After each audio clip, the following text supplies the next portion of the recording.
Hello student, आज हम बात करेंगे इलेक्ट्रिक फ्लक्स के बारे में। इलेक्ट्रिक फ्लक्स क्या होता है, लेकिन उसके पहले अगर आप ये चैनल पर नए हो तो ये चैनल को आप सब्सक्राइब करो, शेयर करो और लाइक करो, क्योंकि यहाँ पर ये चैनल पर जो जितनी भी अपडेट आए वो अपडेट आप तक पहुंचे।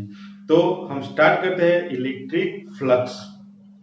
तो इलेक्ट्रिक फ्लक्स है नंबर ऑफ, ये क्या है, number of field lines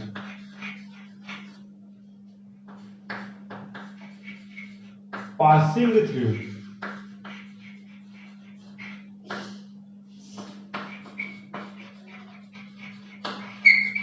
any surface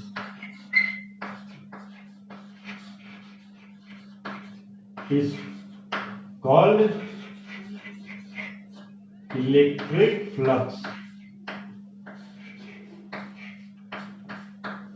तो इलेक्ट्रिक फ्लक्स क्या है, नंबर ऑफ फील्ड लाइंस है, कोई भी सरफेस में से पास होने वाला नंबर ऑफ फील्ड लाइंस, उसको हम बोलेंगे इलेक्ट्रिक फ्लक्स। यहां पर हम देखते हैं कि अगर ये इलेक्ट्रिक फील्ड है, और कैसा इलेक्ट्रिक फील्ड है, यूनिफॉर्म इलेक्ट्रिक फील्ड है। तो ये यूनिफॉर्म इलेक्ट्रिक फील्ड है। यूनिफॉर्म इलेक्ट्रिक फील्ड कैसे हमें पता चला कि यूनिफॉर्म इलेक्ट्रिक फील्ड है? तो यहाँ पर देखो, फील्ड लाइंस के बीच में जो सेपरेशन है वो इक्वल है। अगर फील्ड लाइंस के बीच में सेपरेशन इक्वल होता है तो वो फील्ड होता है, वो यूनिफॉर्म इलेक्ट्रिक फील्ड है। तो ये है यूनिफॉर्म इलेक्ट्रिक फील्ड। और ये फील्ड के परपेंडिकुलर मैंने एक सरफेस को रखा है। देखो, फील्ड के परपेंडिकुलर, उसका मतलब क्या होता है कि ये फील्ड है और ये सरफेस को मैंने, ये फील्ड है और ये सरफेस को मैंने ऐसे सामने रख दिया। तो देखो, आपको दिखाई दे रहा है कि ये फील्ड के परपेंडिकुलर ये सरफेस है। तो ये सरफेस के परपेंडिकुलर मैंने एक फील्ड है, मींस एक फील्ड के परपेंडिकुलर एक सरफेस यहाँ पर रखा है। तो यहाँ पर मैंने एक सरफेस को रखा है, और वो कैसा है, तो फील्ड के, यहां पर फील्ड के परपेंडिकुलर। तो ये मैंने एक सरफेस रखा है, और वो भी सरफेस कैसा है, तो ये वाला भी सरफेस यूनिफॉर्म सरफेस है, यूनिफॉर्म एरिया है। सरफेस एरिया का कैसा है, यूनिफॉर्म एरिया है, मींस प्लेन सरफेस है। अब इलेक्ट्रिक फील्ड के परपेंडिकुलर मैंने ये सरफेस को रखा है। अब यहां पर एक पॉइंट आता है कि एरिया वेक्टर। अब एरिया वेक्टर का मतलब क्या होता है, तो सरफेस का एरिया वेक्टर का मतलब होता है सरफेस हमने जो कंसीडर किया है वो सरफेस की डायरेक्शन। तो ये सरफेस है हमारा, तो ये सरफेस की डायरेक्शन कौन सी है, तो ये सरफेस की डायरेक्शन होती है सरफेस के परपेंडिकुलर। यहां पर मैं ड्रॉ कर रहा हूं कि अगर मैंने ये सरफेस कंसीडर किया है तो ये सरफेस का परपेंडिकुलर कहां पर होता है, तो ये सरफेस का परपेंडिकुलर होता है ये वाला डायरेक्शन। तो सरफेस ये मैंने कंसीडर किया है, उसका एरिया की डायरेक्शन कौन सी होती है, तो ये सरफेस के परपेंडिकुलर एरिया की डायरेक्शन होती है, और वो एरिया की डायरेक्शन को हम बोलेंगे एरिया वेक्टर। तो ये क्या है, एरिया वेक्टर। तो हम ये इसके लिए देखेंगे, तो एरिया वेक्टर की डायरेक्शन कौन सी है। तो यहाँ पर एरिया वेक्टर की डायरेक्शन देखो, ये एरिया वेक्टर की डायरेक्शन होती है जो हमने सरफेस कंसीडर किया है वो सरफेस के परपेंडिकुलर। तो हमने सरफेस एक ऐसे रखा है इलेक्ट्रिक फील्ड में, तो उसका परपेंडिकुलर कहां पर होता है, तो उसका परपेंडिकुलर ऐसे होता है। तो एरिया वेक्टर की डायरेक्शन कौन सी होगी, तो एरिया वेक्टर की डायरेक्शन ये होगी, ये एरिया वेक्टर की डायरेक्शन हुई। और इलेक्ट्रिक फील्ड की डायरेक्शन कौन सी है, तो इलेक्ट्रिक फील्ड की डायरेक्शन भी वही डायरेक्शन इलेक्ट्रिक फील्ड की डायरेक्शन। तो electric field and area vector दोनों ही एक ही डायरेक्शन में है। फिर से मैं यहां पर आप एक बार बोलता हूं, ये इलेक्ट्रिक फील्ड किसके परपेंडिकुलर है, तो electric field perpendicular to the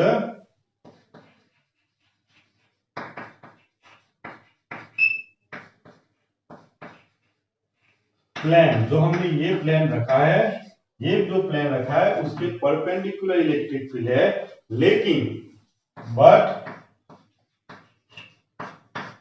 electric field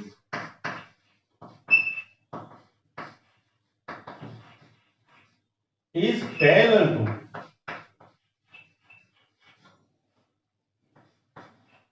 area vector. देखो यहां पर बहुत आपको ये पता होना चाहिए, देखो इलेक्ट्रिक फील्ड सरफेस जो मैंने प्लेन रखा है ये वाला उसके परपेंडिकुलर है, तो इलेक्ट्रिक फील्ड की डायरेक्शन ऐसी है और मैंने प्लेन ऐसे रखा, तो देखो ये परपेंडिकुलर दिख रहा है, लेकिन जो एरिया वेक्टर की डायरेक्शन कौन सी है, तो एरिया वेक्टर की डायरेक्शन है वो, ऐसे मैंने प्लेन रखा है तो वो प्लेन ये इलेक्ट्रिक फील्ड की डायरेक्शन हुई, और एरिया वेक्टर की डायरेक्शन भी मुझे कौन सी लेनी है, तो एरिया वेक्टर की डायरेक्शन सेम मैंने ली है। तो देखो ये इलेक्ट्रिक फील्ड और ये एरिया वेक्टर दोनों ही एक ही डायरेक्शन में है, लेकिन ये इलेक्ट्रिक फील्ड और ये हमारा सरफेस दोनों कैसे है, एक दूसरे को परपेंडिकुलर है। तो यहां पर मैंने ये लिखा है सिचुएशन को। अब इसमें से ये सरफेस में से पास होने वाला फ्लक्स कितना होगा, तो फ्लक्स passing through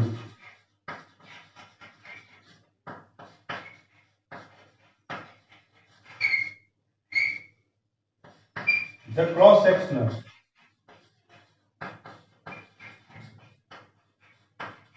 एरिया, तो ये जो मैंने एरिया रखा है उसमें से पास होने वाला फ्लक्स कितना होता है, तो वो होता है, डायरेक्ट मैं लिख रहा हूं, अगर ये जो सरफेस है वो किसके परपेंडिकुलर है, तो ये जो सरफेस है वो इलेक्ट्रिक फील्ड के परपेंडिकुलर है।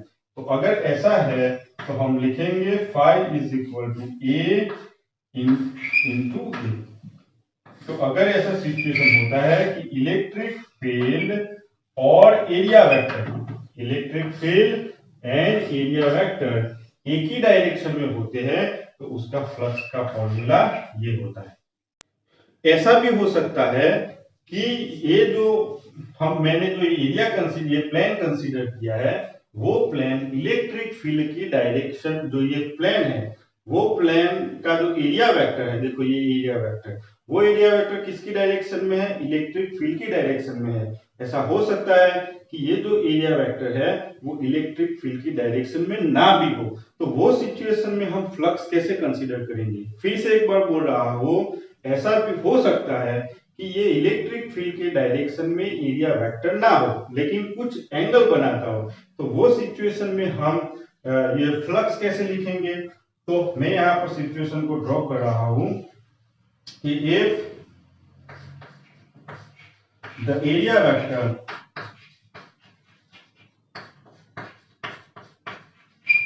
is not in the direction of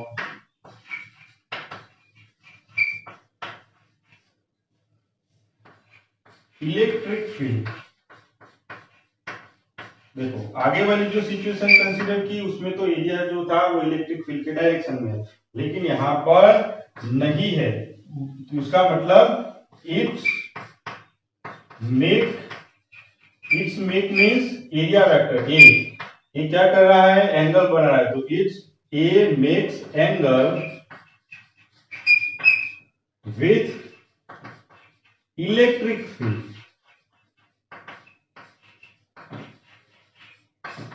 अगर इलेक्ट्रिक फील्ड के साथ, इलेक्ट्रिक फील्ड मीन्स ई, तो अगर एरिया वेक्टर इलेक्ट्रिक फील्ड के साथ कुछ एंगल बना रहा है तो वो सिचुएशन में फ्लक्स कितना होगा वो अब हम देखेंगे। यहां पर एंगल नहीं बनाता था, यहाँ पर एंगल क्या है, 0 है। तो हम वो सिचुएशन में कैसे लिखेंगे, तो हम यहां पर मैं सिचुएशन को ड्रॉ कर रहा हूं कि इलेक्ट्रिक फील्ड की डायरेक्शन मीन्स इलेक्ट्रिक फील्ड भी कैसा है, यूनिफॉर्म इलेक्ट्रिक फील्ड है, और यूनिफॉर्म इलेक्ट्रिक फील्ड के डायरेक्ट यहां पर देखो ए और ई की डायरेक्शन सेम थी लेकिन यहां पर नहीं है, उसका मतलब ये होता है कि मैं एरिया को कुछ एंगल ऐसे ऐसे रखूंगा एरिया को, तो ये एरिया वेक्टर कहां पर चला जाएगा, देखो मैंने ये जो प्लेन है उसको ऐसे कंसीडर किया, ऐसा थोड़ा ट्विस्ट किया, तो ये एरिया मैंने रखा है, प्लेन रखा है, और ये प्लेन का जो एरिया कहाँ पर हम कंसीडर कर रहे हैं, तो मैंने ऐसा उसको रखा है तो उसका परपेंडिकुलर बाहर की ओर होता है, तो परपेंडिकुलर की डायरेक्शन ये हो गई।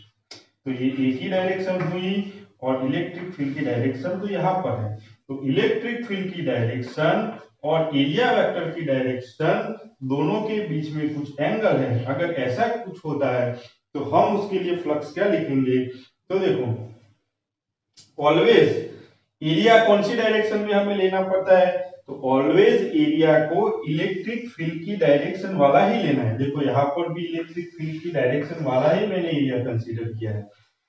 तो इलेक्ट्रिक फील्ड की डायरेक्शन में एरिया कौन सा होगा, तो इलेक्ट्रिक फील्ड की डायरेक्शन में इसका एरिया, ये एरिया का कंपोनेंट होगा। कैसे, देखो अगर ये एरिया यहाँ इलेक्ट्रिक फील्ड के साथ थीटा एंगल बना रहा है, तो उसका जो कंपोनेंट होता है, तो ये वाला जो कंपोनेंट होता है एरिया का, वो होता है ए कॉस थीटा, और इसके परपेंडिकुलर जो कंपोनेंट होता है वो होता है ए साइन थीटा। तो देखो ये इलेक्ट्रिक फील्ड ई और ए, तो ये दोनों इसमें से पास होने वाला फ्लक्स कितना होगा, तो फ्लक्स 5 इज इक्वल टू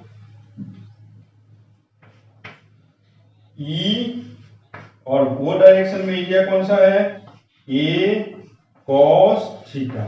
तो ये तो क्या होगा, ये तो स्केलर प्रोडक्ट होगा दोनों का। यहाँ पर लिखूंगा flux 5 is equal to scalar product of electric field and area vector. अगर कोई सरफेस अगर ऐसा है, means area vector electric field के साथ कुछ एंगल बनाता है, तो उसके लिए फ्लक्स का इक्वेशन ये होगा, phi is equal to E dot A, और दोनों ही एक ही डायरेक्शन में होंगे तो फ्लक्स का फॉर्मूला हम ये लिखेंगे। एक और सिचुएशन है, वो कैसी है कि हो सकता है कि जो एरिया है, जो एरिया मैंने कंसीडर किया था, प्लेन जो मैंने कंसीडर किया था, वो नॉन यूनिफॉर्म, आगे वाले जो केस में था वो जो प्लेन था वो यूनिफॉर्म था, लेकिन हो सकता है कि जो प्लेन है वो नॉन यूनिफॉर्म प्लेन हो, मीन सरफेस कैसी हो, नॉन यूनिफॉर्म सरफेस हो,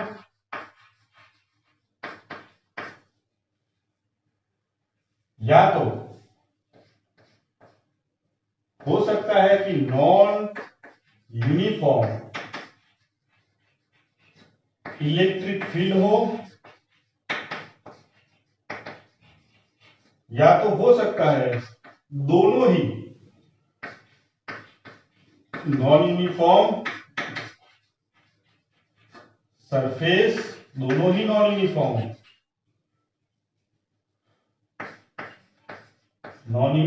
surface and non uniform electric field.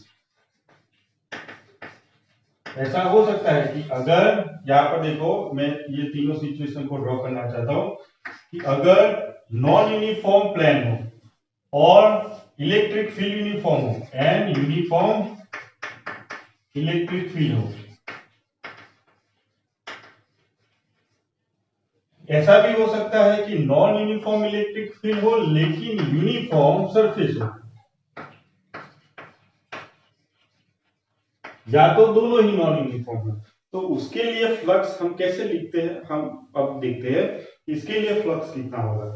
यहां पर मैं ड्रॉ करना चाहता हूं कि देखो नॉन यूनिफॉर्म प्लेन, उसका मतलब प्लेन ऐसा है कुछ, और यूनिफॉर्म इलेक्ट्रिक फील्ड, तो इलेक्ट्रिक फील्ड ऐसा है।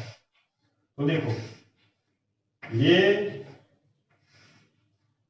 फर्स्ट वाली सिचुएशन मैंने ड्रॉ की, ये वाली फर्स्ट। अगर ऐसा कुछ हो, या तो नॉन यूनिफॉर्म इलेक्ट्रिक फील्ड हो, means electric field non uniform, लेकिन यूनिफॉर्म सरफेस हो, तो सरफेस कैसा हो, ऐसा यूनिफॉर्म सरफेस हो।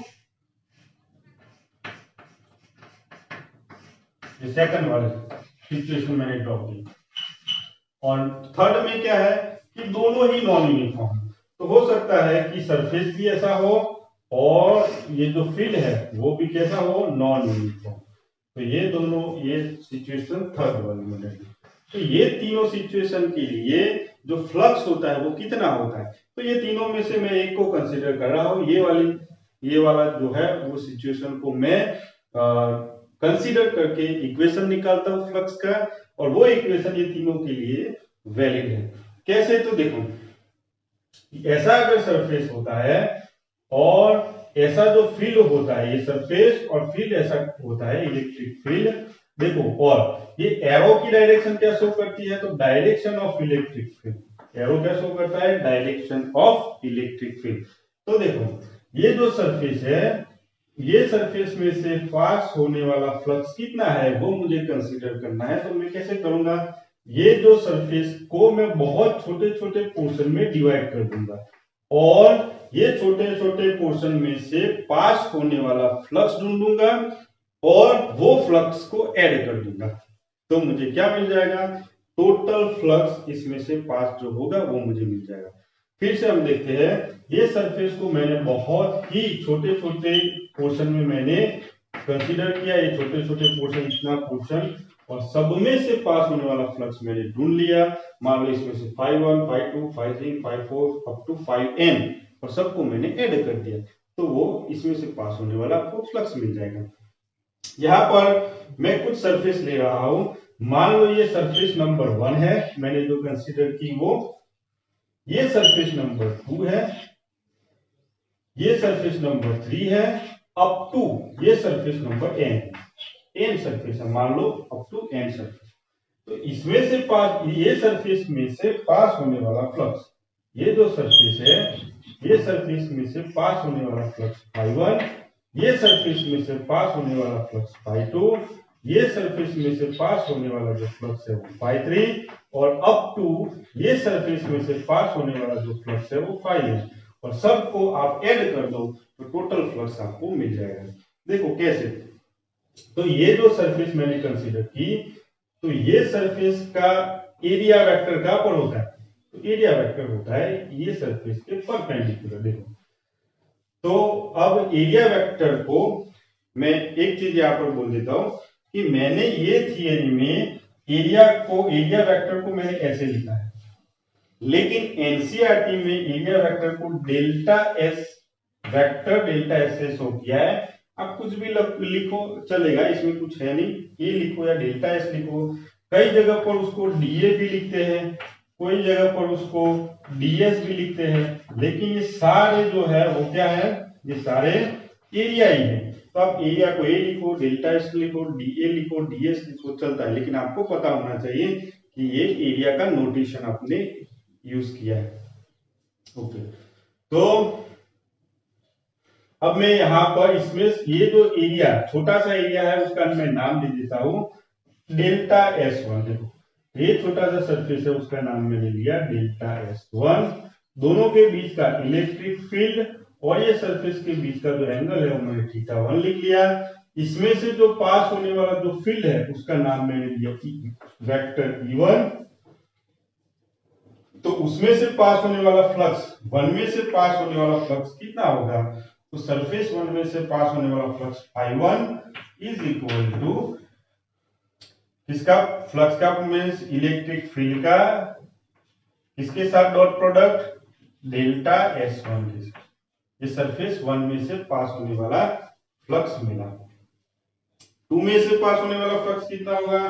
तो φ2 इज इक्वल टू, देखो ये सरफेस है, उसका एरिया परपेंडिकुलर होगा, तो ये डेल्टा S2, ये इलेक्ट्रिक फील्ड E2 और ये एंगल θ2।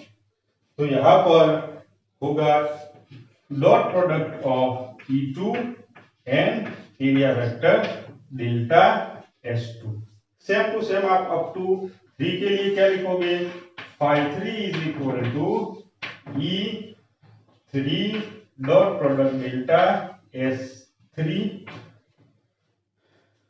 अप टू n के लिए क्या लिखोगे? n के लिए लिखोगे 5n इज इक्वल टू ये n के लिए, क्योंकि हाँ यहाँ पर हमने कितनी सरफेस कंसीडर की? बहुत छोटी छोटी n सरफेस कंसीडर की है। तो φn is equal to en vector en किसके साथ डॉट प्रोडक्ट है? तो डेल्टा Sn के साथ डॉट प्रोडक्ट। तो यहां से पास होने वाला फ्लक्स इतना मिला, इसमें से ये इसके लिए ये फ्लक्स है, अप टू एन के लिए ये फ्लक्स है, तो ये सरफेस में से टोटल फ्लक्स कितना पास होगा, तो सबका एडिशन। तो ये सबका मैं एडिशन कर लूंगा। फाई इज इक्वल टू, मैं वैल्यू नहीं रख रहा हूं, ओनली यहाँ पर फाई 1 लिख रहा हूं, plus phi 2 plus phi 3 plus up to phi N. अब मैं यहाँ पर वैल्यू भी रख देता हूं, चलो। तो ये क्या हुआ, U1 dot product delta S1 plus करके सबकी वैल्यू में नहीं रखा हूं यहाँ पर, अप टू EN डेल्टा, ये देखो ये एडिशन है, किसका एडिशन है, इलेक्ट्रिक फील्ड एंड एरिया का। अगर इलेक्ट्रिक फील्ड और एरिया का एडिशन को हम मैथ्स में कैसे लिखते हैं, सिग्मा करके लिखूंगा, सिग्मा करके लिखूंगा। ये सिग्मा किसका एडिशन है, इलेक्ट्रिक फील्ड का एडिशन है, यहाँ पर E1 E2 E3 up to EN। और देखो डॉट प्रोडक्ट यहाँ पर आगे हर जगह पर डॉट प्रोडक्ट है, तो ये डॉट प्रोडक्ट किसके साथ डॉट प्रोडक्ट है, डेल्टा S1, आगे डेल्टा S2 आएगा, डेल्टा S3 आएगा, अप टू डेल्टा SS, तो ये डेल्टा S। तो ये आपको फ्लक्स का फॉर्मूला मिला। इसको हम ऐसे भी लिख सकते हैं, phi is equal to integration of E dot ds। तो ये तीसरा फॉर्मूला है। तो आपको तीनों ही फॉर्मूला याद रखने हैं। एक फॉर्मूला क्या था, एक फॉर्मूला तो यहाँ पर एक बार मैं लिखता हूँ, phi is equal to EA, दूसरा फाई इज इक्वल टू ये, और तीसरा ये वाला। ये आपको तीनों ही याद रखना है, कौन सी सिचुएशन में कौन सा यूज कर सकते हो आप। उसके बाद इलेक्ट्रिक फ्लक्स कौन सी क्वांटिटी है, तो इलेक्ट्रिक फ्लक्स है वो, इलेक्ट्रिक फ्लक्स कौन सी क्वांटिटी है, तो ये जो क्वांटिटी है वो स्केलर क्वांटिटी है। तो कौन सी क्वांटिटी है, स्केलर क्वांटिटी है। यूनिट क्या है उसका, तो यूनिट उसका है, क्योंकि फ्लक्स इज इक्वल टू क्या होता है, EA। तो इलेक्ट्रिक फील्ड का यूनिट क्या होता है, तो इलेक्ट्रिक फील्ड का एक यूनिट है वोल्ट पर मीटर, और एरिया का यूनिट होता है मीटर स्क्वायर। तो एक हमें मिला इसका वोल्ट इंटू मीटर, तो ये फ्लक्स का यूनिट मिला वोल्ट इंटू मीटर। दूसरा यूनिट कौन सा है, तो इसका एक यूनिट ये मिला, दूसरा यूनिट मुझे मिलता है इलेक्ट्रिक फील्ड का, और भी एक यूनिट है न्यूटन पर coulomb. E is equal to क्या होता है, न्यूटन पर कूलम, और उसका मीटर स्क्वायर। तो इलेक्ट्रिक फ्लक्स का दूसरा यूनिट मुझे मिला। तो आपको इलेक्ट्रिक फ्लक्स के बारे में पूरी इंफॉर्मेशन आपको ये पता चल गया होगा। उसका डायमेंशन फॉर्मूला आप निकाल सकते हो। तो ये था इलेक्ट्रिक फ्लक्स के बारे में। नेक्स्ट पॉइंट है हमारा इलेक्ट्रिक डायपोल। बहुत ही इंपॉर्टेंट पॉइंट है, और ये जो पॉइंट है वो उस पर से बहुत सारे एग्जांपल भी बनते हैं, और उससे और भी एक दो थियरी ये पॉइंट से बनती है, और बहुत ही ये एग्जाम के ओरिएंटेड हम देखें तो बहुत इंपॉर्टेंट पॉइंट है। न्यूमेरिकल MCQ के लिए भी ये बहुत ही इंपॉर्टेंट पॉइंट है, तो हमें ये पॉइंट अच्छी तरह से समझना पड़ेगा। तो यहाँ पर इलेक्ट्रिक डायपोल है a system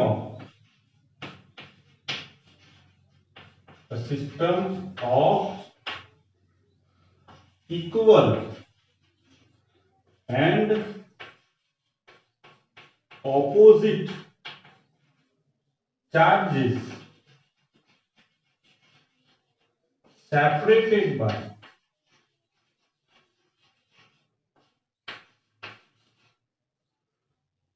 a finite distance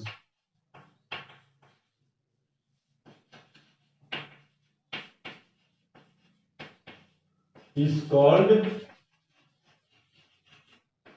electric dipole।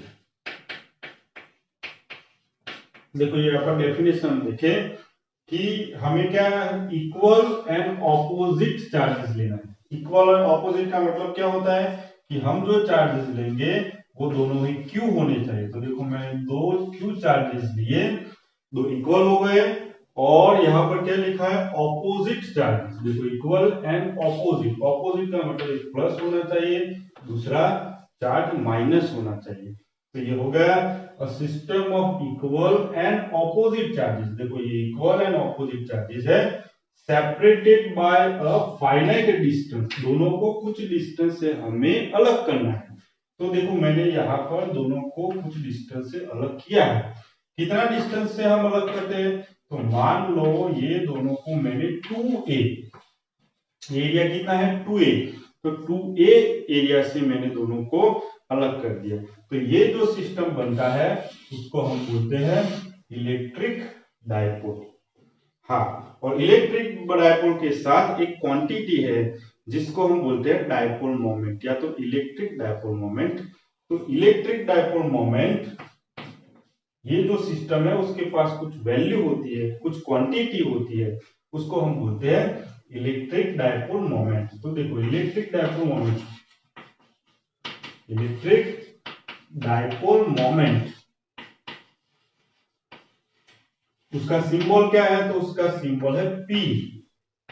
P क्या है, electric dipole moment vector quantity है, इसीलिए मैंने वेक्टर में लिखा है। यहाँ पर साइड में मैं लिखता हूँ यहाँ पर, ये कौन सी क्वांटिटी है, वेक्टर। आपको याद रखना है इलेक्ट्रिक डायपोल है वो कौन सी क्वांटिटी है, वेक्टर क्वांटिटी है। तो उसका जो फॉर्मूला होता है वो क्या होता है, तो P इज इक्वल टू, देखो दोनों के बीच का डिस्टेंस कितना है, दोनों के बीच का डिस्टेंस 2 है।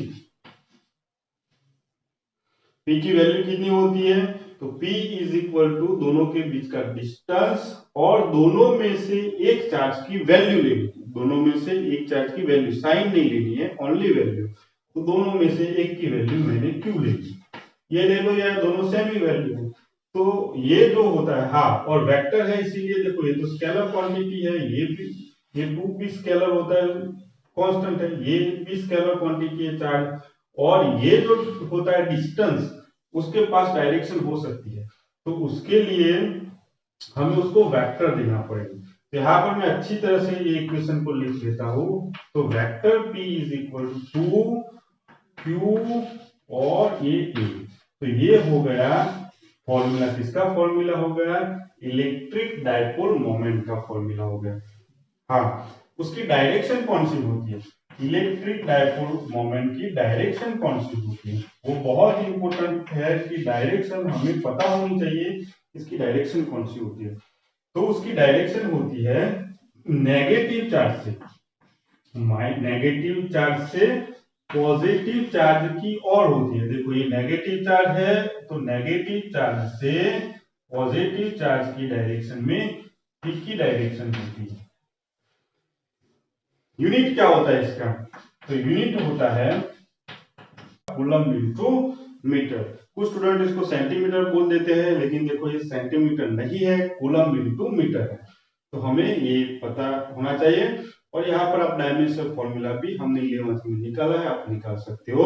अब हम उसके बाद देखेंगे कि ये जो डायपोल है वो डायपोल की एक्सिस पर और इक्वेटर पर जो इलेक्ट्रिक फील्ड होगा वो कितना होगा। उसके बाद हम देखेंगे कि एक्सिस पर, मींस डायपोल की एक्सिस पर इलेक्ट्रिक फील्ड कितना होता है। तो यहां पर the electric field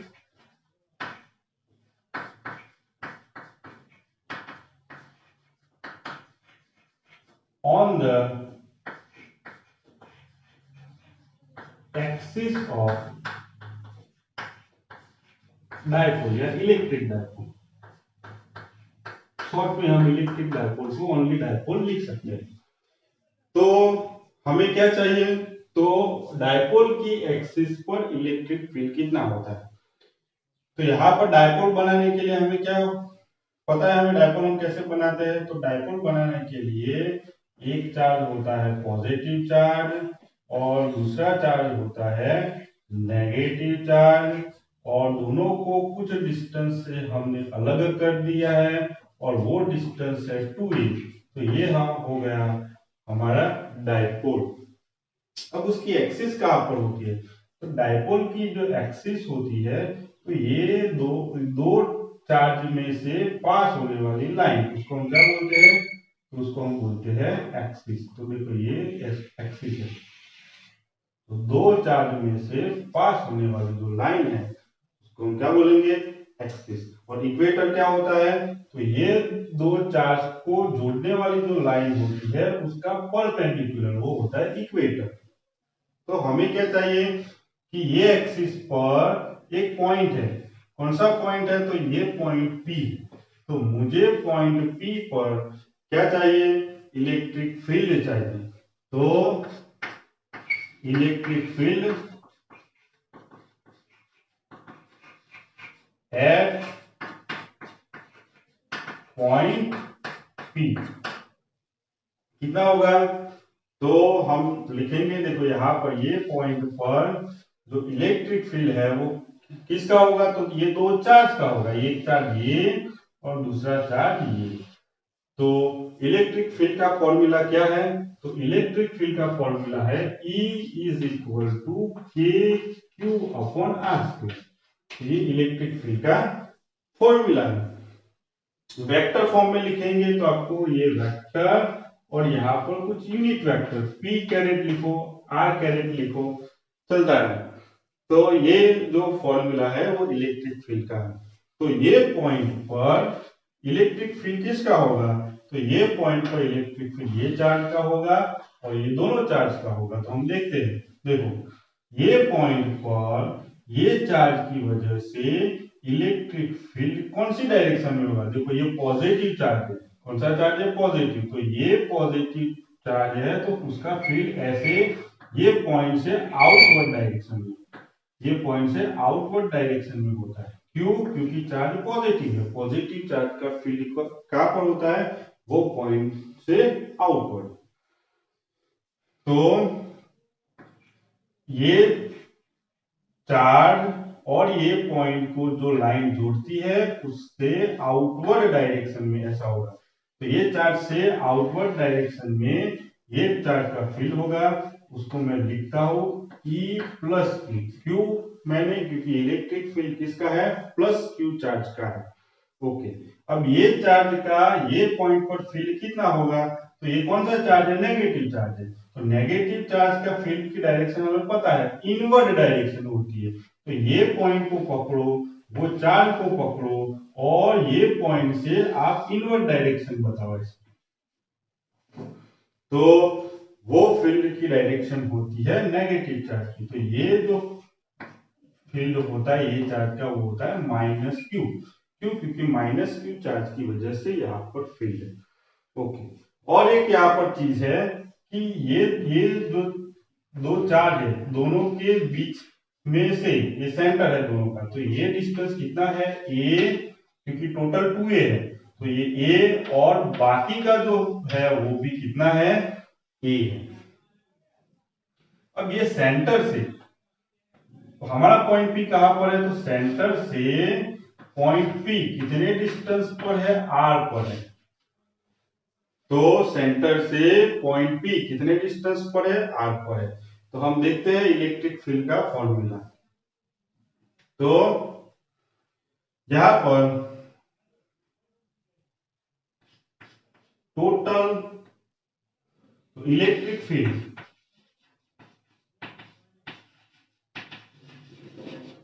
at point P due to charge, कौन सी चार्ज की वजह से, प्लस क्यू चार्ज की वजह से, तो प्लस क्यू कितना होगा, तो हम लिखेंगे E प्लस क्यू, ये रहा E plus Q is equal to, formula याद करो कि Q upon K Q upon distance का स्क्वायर। तो देखो यहां से ये चार्ज से ये पॉइंट तक का डिस्टेंस कितना है, तो मुझे इतना डिस्टेंस चाहिए यहां से लेके यहां तक का। कैसे निकालेंगे, तो देखो ये कितना है, ये टोटल R है। अगर मैं R में से A को माइनस कर देना, तो ये टोटल में से, यहाँ ये टोटल में से अगर मैं A को माइनस कर दूं तो मुझे इतना मिल जाएगा। तो यहां से यहां तक का जो डिस्टेंस है वो कितना है, r माइनस ए, ये मिल गया ये 4 से ये पॉइंट तक का डिस्टेंस, और उसका क्या है, स्क्वायर है। तो यहाँ पर मैं क्या लिखूंगा, स्क्वायर, और हमें यूनिट वेक्टर लिखना पड़ेगा, तो मैंने लिख लिया। क्यों यूनिट वेक्टर क्यों लिखते हैं, क्योंकि डायरेक्शन दिखाता है वो। ओके, अब इलेक्ट्रिक फील्ड किसकी वजह से, तो माइनस क्यू चार्ज की वजह से। तो इलेक्ट्रिक फील्ड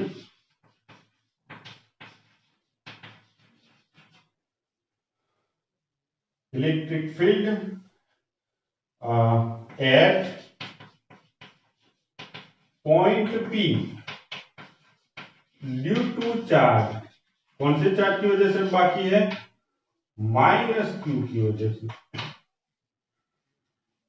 तो क्या लिखेंगे यहाँ पर, E minus Q is equal to K Q upon, देखो चार्ज कौन सा है, नेगेटिव चार्ज है, तो यहाँ पर हमें क्या लिखना पड़ेगा, माइनस चार्ज। तो minus K Q upon distance, देखो यहाँ पर डिस्टेंस कितना है, तो यहाँ से लेके माइनस क्यू चार्ज से लेके पॉइंट P तक का डिस्टेंस कितना होता है, तो देखो यहां से लेके यहां तक का डिस्टेंस है r है, तो यहां से यहां तक का डिस्टेंस r, और ये जो डिस्टेंस है वो a है। तो टोटल डिस्टेंस कितना हो गया, r प्लस a का होल स्क्वायर, और डायरेक्शन के लिए हमें यूनिट वेक्टर लिखना पड़ता है, वो मैंने यहाँ पर लिख लिया।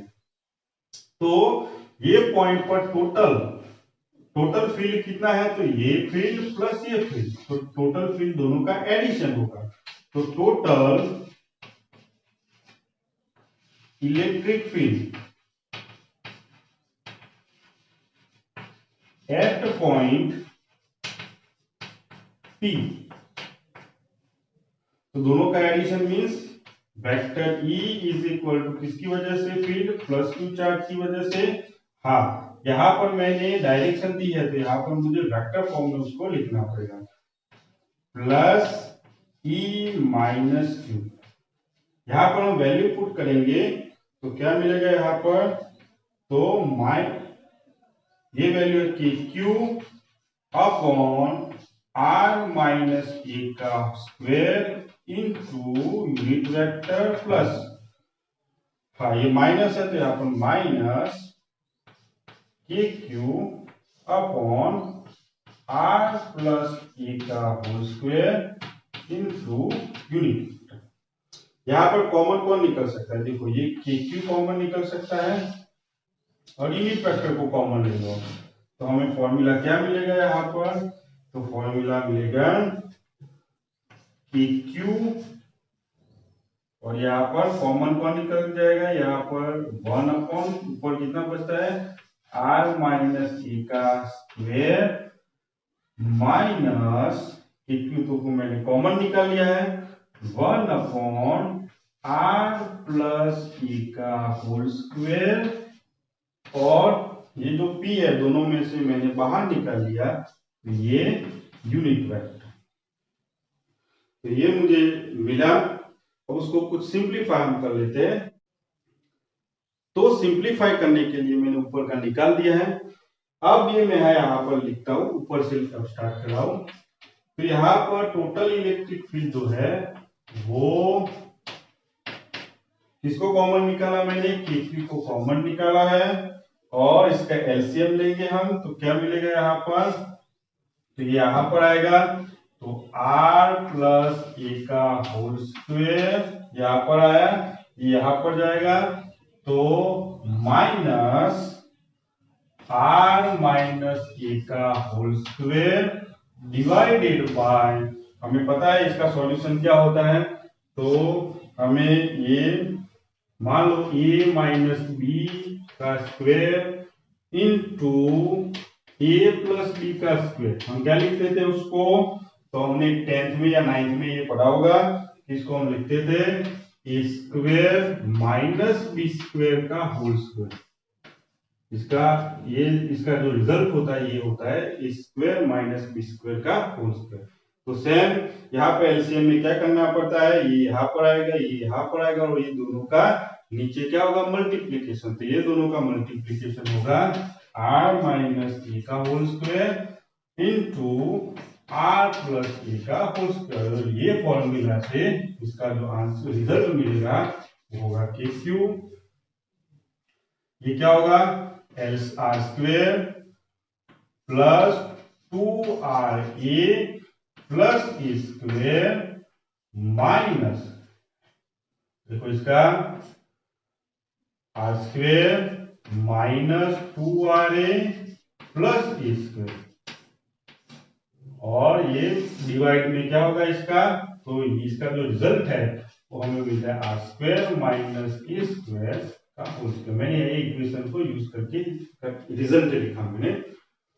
यहां पर माइनस साइन अंदर जाएगी तो क्या मिलेगा, तो k q r square plus 2RA plus a square minus को अंदर ले लो, माइनस माइनस प्लस हो जाएगा और यहाँ पर minus A square divided by are square minus A square का होल स्क्वायर।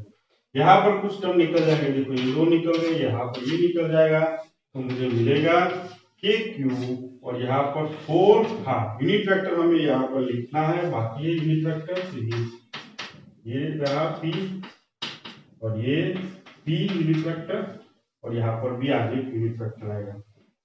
तो 4RA divided by are square minus A square का होल स्क्वायर और यहाँ पर यूनिट वेक्टर। देखो ये डायपोल मोमेंट नहीं है, याद रखना ये यूनिट वेक्टर है। डायपोल मोमेंट और इनखास वो भी डायपोल मोमेंट भी पी था और यूनिट वेक्टर भी हमने यहाँ पर पी लिया है, लेकिन दो अलग अलग है, याद रखना। तो यहाँ पर P is equal to dipole moment is equal to क्या होता है, 2Q और डिस्टेंस, क्योंकि हमें पता है डायपोल मोमेंट का मतलब क्या होता है कि चार्ज और दो चार्ज के बीच का डिस्टेंस, दो चार्ज के बीच का डिस्टेंस कितना था, 2a, तो ये डायपोल मोमेंट है। तो वो रिजल्ट को हम यहाँ पर फिट करना चाहेंगे, तो देखो यहाँ पर के, ये रहा Q, ये रहा A और इसमें से हम 2 को ले लेंगे, तो 2 मैंने बाहर ले लिया और यहां से मैंने 2 लिया, यहां से मैंने Q लिया और यहां से मैंने A लिया। यहाँ पर और क्या बचता है, यहाँ पर R बचेगा divided by are square minus A square का whole square into p caret. तो देखो यहाँ पर 2 इंटू 2 4 होगा, ए यहाँ पर ये रहा, Q मैंने यहाँ पर लिखा है और R यहाँ है, ये यहाँ पर है, P यहाँ पर लिखा है और नीचे वाला तो सेम ही। इसको मैं क्या लिख सकता हूँ, 2QA को, तो 2QA को मैं P लिख सकता हूँ। तो यहाँ पर electric field E is equal to कितना मिला, तो 2KR, इसको मैं P लिखूंगा dipole moment upon R square minus ए स्क्वायर का होल स्क्वायर और यहाँ पर P कैरेट। ये फॉर्मूला है, इसका फॉर्मूला है electric field at the axis of the dipole. यहां पर अगर R मीन्स हमारा जो पॉइंट है वो पॉइंट बहुत लार्ज डिस्टेंस पर है, हमने यहाँ पर हमने ड्रॉ किया था, कैसे ड्रॉ किया था, यहाँ पर हमने एक पॉजिटिव चार्ज लिया था, यहाँ पर -Q चार्ज और यहाँ पर ये आधा डिस्टेंस A और बाकी का आधा डिस्टेंस A और यहाँ पर मैंने पॉइंट P लिया था और वो पॉइंट तो सेंटर से वो पॉइंट तक का डिस्टेंस मैंने R लिया था। तो देखो ये डिस्टेंस मीन्स ये पॉइंट भी बहुत लॉन्ग डिस्टेंस पर है, बहुत ही दूर है कि तो R कितना हो जाएगा, तो R बहुत लार्ज हो जाएगा, किसकी कंपैरिजन में, एक ही कंपैरिजन, ये तो फिक्स रहता है लेकिन कौन चेंज हो सकता है, R को हम बढ़ा सकते हैं। तो अगर R एक ही कंपैरिजन में बहुत बड़ा है तो ये फॉर्मूला में क्या हो जाएगा, तो E is equal to 2KRP ये नेगलेक्ट हो जाएगा, आर की कंपैरिजन में ये नेगलेक्ट हो जाएगा, तो यहाँ पर आर स्क्वायर और ऑलरेडी यहाँ पर स्क्वायर है तो आर इज टू 4 हो जाएगा यहाँ पर पी कैरेट। तो यहाँ पर एक आर कैंसिल हो जाएगा और यहाँ से एक निकल जाएगा, तो क्या मिलेगा यहाँ पर 2kp upon Z R rest का क्यूब इनटू पी कैरेट। तो मुझे ये इलेक्ट्रिक फील्ड मिला, किसका इलेक्ट्रिक फील्ड मिला, तो मुझे ये इलेक्ट्रिक फील्ड मिला डायपोल का, लेकिन लार्ज डिस्टेंस पर। ये किसके लिए, लार्ज डिस्टेंस का है। तो यहां पर देखो कि लार्ज डिस्टेंस पर, यहां पर मैं लिखता हूं कि लार्ज डिस्टेंस पर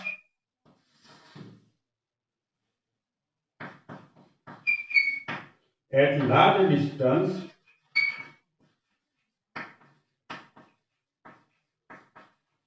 तो इलेक्ट्रिक फील्ड होता है वो किसके प्रोपोर्शनल में होता है, तो इनवर्सली प्रोपोर्शनल टू डिस्टेंस का क्यूब के प्रोपोर्शनल में होता है।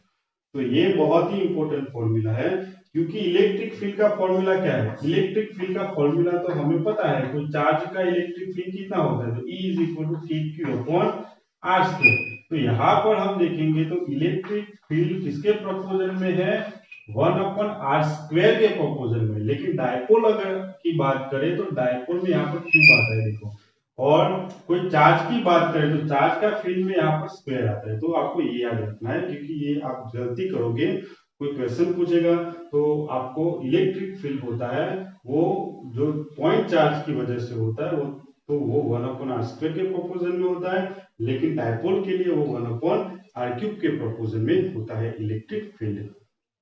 आज हम यहाँ तक ही रखेंगे। एक पॉइंट हमारा बाकी है कि डायपोल के इक्वेटर पर इलेक्ट्रिक फील्ड कितना होता है, वो हम नेक्स्ट लेक्चर में देखेंगे। अगर आप ये चैनल पर नए हो तो ये चैनल को सब्सक्राइब करो, शेयर करो, लाइक करो। अगर आपको कोई डाउट है तो आप कमेंट करना, मैं आपको 100% मैं आपको रिप्लाई दूंगा। तो लास्ट में thank you for watching such video.